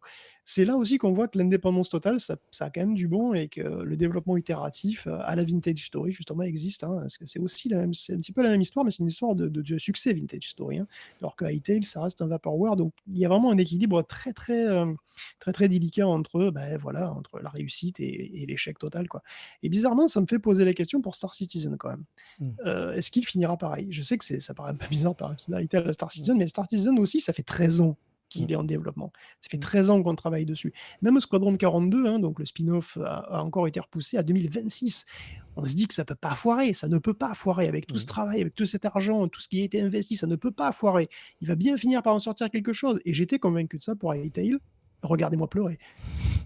Ouais, c'est quand même dingue, des projets de 10 ans, c'est fou. Alors peut-être effectivement que là-dedans, il n'y en a peut-être pas tant que ça qui était là depuis le début du projet et qui était là jusqu'à cette année pour avoir l'info de la fin du projet. Mais 10 ans de travail qui partent, ouais, comme tu dis, à la poubelle. En tout cas, qu'ils ont archivé sur des NAS et qui espèrent peut-être un jour ressortir. Mais enfin, il y a tellement peu de chance, c'est fou. C'est complètement fou. Prenez du recul hein, si vous avez des sujets sur lesquels vous avez bossé pendant 6 mois et qui ne sont pas validés. Bon, bah, voyez, il y a des pires situations que la vôtre. On termine la rubrique jeux vidéo et cet épisode avec un des chouchous du monde de la réalité virtuelle. On adore s'y essayer. C'est un mix entre les Guitar Hero et les jeux de Jedi. C'est Beat Saber, Guillaume. Bah, Beat Saber, c'est effectivement le jeu qui fait adopter la VR, hein. Bon, il est là sur à peu près tous les casques et c'est vrai que c'est toujours un succès. Et puis bon, Ouais. voilà, on voit vraiment l'intérêt de la VR quand on joue à Beat Saber. C'est un très bon ambassadeur qui était donc sur PSVR évidemment et sur PSVR 2. Et étrangement, enfin étrangement, ouais, on peut se dire étrangement, c'est que Beat Saber ne va plus faire de mise à jour sur PSVR et PSVR 2. Ce qui est quand même assez étonnant parce qu'on pensait, je sais pas, de manière plus ou moins, tu vois? On pensait que ce serait le PSVR 2, ça serait Bah ouais. évidemment un truc où il y aurait beaucoup de clients, quoi, beaucoup de Mhm. joueurs et en réalité, apparemment, bah, le 18 juin, ils ont dit: «Bon, bah, c'est fini, on arrête les freins, on va se concentrer et puis donc on va arrêter, on va se concentrer sur ce qui rapporte du fric, quoi». Donc ça pourrait vouloir dire que vraiment le PSVR 2 ne rapporte rien du tout aux développeurs, ce qui est assez étonnant parce que quand même, je rappelle qu'au Summer Game Fest, il y a eu un nouveau VIF qui a été annoncé sur PSVR 2 et donc c'est assez contradictoire. Il y a quand même des trucs qui sortent. Alors il y en a très, très peu effectivement, mais bon, quand même, VIF, c'est une licence qui a son public, quoi, hein. Donc c'est assez étonnant de voir VIF sortir et juste à côté, il y a, bah, Beat Saber alors qui est toujours jouable, hein, mais bon, voilà, il y aura plus jamais de nouvelles chansons, plus rien. Donc c'est un petit peu Sur étonnant. PSVR 2. On se doute Sur effectivement que Meta, le ça PSVR continue. 2 n'est pas une grande réussite, mais là, ça veut vraiment dire que c'est problématique, hein. Qu'est-ce qu'ils ont pu se rater, Sony, avec ce PSVR 2 qui Mais de matériellement toute est un façon, bel Sony, appareil, hein. je sais pas ce qu'ils foutent, hein. Ils ont fait pareil, la PS Vita. La PS Vita, ils l'ont soutenue 2 minutes, après ils l'ont oublié, bon du coup Mhm. elle a crevé. Mhm. PSVR 2, c'est pareil, ils l'ont soutenue 2 minutes, après ils l'ont oublié, bah, c'est ce qui se passe, Ouais, quoi. et puis en plus, il y avait quand même une mauvaise odeur qui arrivait dès le lancement, quoi. Il y avait quelque chose d'un peu curieux au lancement sur le prix et sur le parc de Oui, il jeux. était trop cher aussi Bon, voilà, certainement. donc je pense que Mmh. ça n'aide pas. Écoute, euh, on va pas épiloguer, on va plutôt épiloguer l'épisode de Tech Café de cette semaine. Merci évidemment beaucoup à vous qui nous avez écoutés. Surtout, si vous n'êtes pas abonné à Tech Café, c'est vraiment le moment où il faut le faire. Allez dans votre app de podcast et abonnez-vous à Tech Café, puisque Guillaume vous en a touché un mot. Il y a une masterclass qui se prépare en fin de semaine. L'épisode supplément, ce sera un supplément histoire. Vous les adorez, ces épisodes. Il y a des personnes qui m'ont reparlé, Guillaume, de tes capacités de vulgarisation avec les castors sur les fonctionnements des processeurs et les failles à l'époque qu'il y avait pu y avoir. Bah là, je vous prédis, je ne sais pas encore, hein, j'ai pas appris le déroulé et je vais découvrir le sujet en même temps que vous, mais je prédis un sujet assez incroyable. Et puis de toute façon, vous avez les espaces d'échange qui sont toujours là, Discord, et puis évidemment, laissez un avis sur les apps de podcast si jamais c'est pas déjà fait. Mais je vous invite aussi à aller sur patreon.com/techcafé pour envisager un soutien si là aussi c'est pas encore fait. J'en profite pour glisser un mot, hein. Je reçois de temps en temps, c'est assez rare, mais je reçois de temps en temps des mots qui me disent: je suis désolé, je dois suspendre mon soutien sur Patreon parce que j'ai un autre projet où les conditions sont plus les mêmes. Alors vraiment, surtout, vraiment entendez le fait que mes appels à nous soutenir sur Patreon, ils ne doivent être entendus que si vous en avez la possibilité. Ça me paraît extrêmement évident, mais je pense que je vais insister là-dessus parce que ça me ferait vraiment mal de savoir que ça pourrait, d'une manière ou d'une autre, créer des situations difficiles. Guillaume, pour conclure dans les règles de l'art de cet épisode, j'ai envie de te poser une question simple. Où est-ce qu'on te retrouve ? Écoute, moi, je vais, aller me voir ou me revoir quelques films classiques du genre tu vois, des films de bagarre, tu vois? Genre Il était une fois en Chine avec Jet Li ou parce qu'en fait, je n'ai pas vu tant que ça, surtout des Jet Li en réalité et bon, bah, voilà, pendant qu'il est encore temps de voir les originaux, tu vois? Parce que après, une fois que c'est remasterisé, on sait pas, tu sais que c'est pas évident Les aujourd'hui de premiers revoir les Star Star Wars, Wars mais, originaux mais complètement. pré-remasterisation, hein. Où ils Complètement. sont? Je ne sais pas. Et je crois d'ailleurs qu'il y avait même, il faudrait que je creuse, mais il me semblait, peut-être creuser et puis partagez-le sur Discord si vous êtes plus réactifs que moi, mais il y avait d'ailleurs un projet de passionnés qui œuvrait à récupérer les images originales de Star Wars, en tout cas telles que diffusées au départ, parce qu'effectivement, c'était très difficile de les récupérer. Elles sont maintenant massivement noyées sous les remasters. Mais non, parce qu'il y avait, il y a aucun Blu-ray en fait. Ça Non. n'existe pas en Blu-ray, il me semble, hein, Ah, les je sais trucs pas après d'ailleurs. remaster, hein.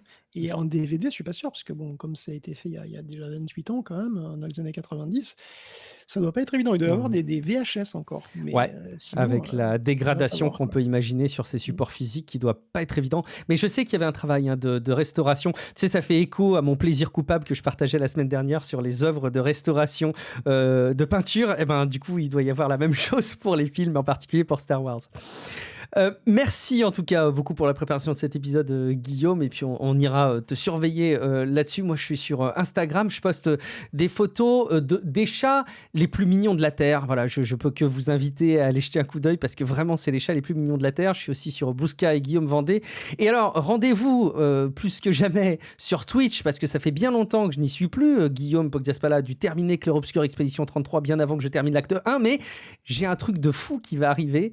Je vais streamer, Guillaume, je suis sûr que tu vas suivre ça. Je vais streamer le montage d'une imprimante 3D. Ça va me prendre des heures, ça va être génial. Ça va être vraiment kiffant à mort. Abonnez-vous sur Twitch pour suivre ça. Je Le lien sera regarderai dans le les notes de bêtisier, je regarderai l'épisode. les bêtisiers. Oui, et puis- Sinon, j'ai pas ou le sinon calibrage, tu j'ai sais, à la fin de l'assemblage qui montre que j'ai tout fait de travers. tu encore du temps, Oh bah moi, j'ai j'ai tout le pas temps que tu fini veux. Clair Obscur, Ah, Clair Obscur, je l'ai pas ok, fini, voilà, j'ai tué mes 2 accents, donc bon, bah, tu verras d'accord. si quand tu y arriveras, donc Je vais pas le rusher, mais peut-être que j'ai je un secret suis, espoir d'arriver en même temps que post-accent. toi. Je suis, dans une phase de post-accent. Très bien.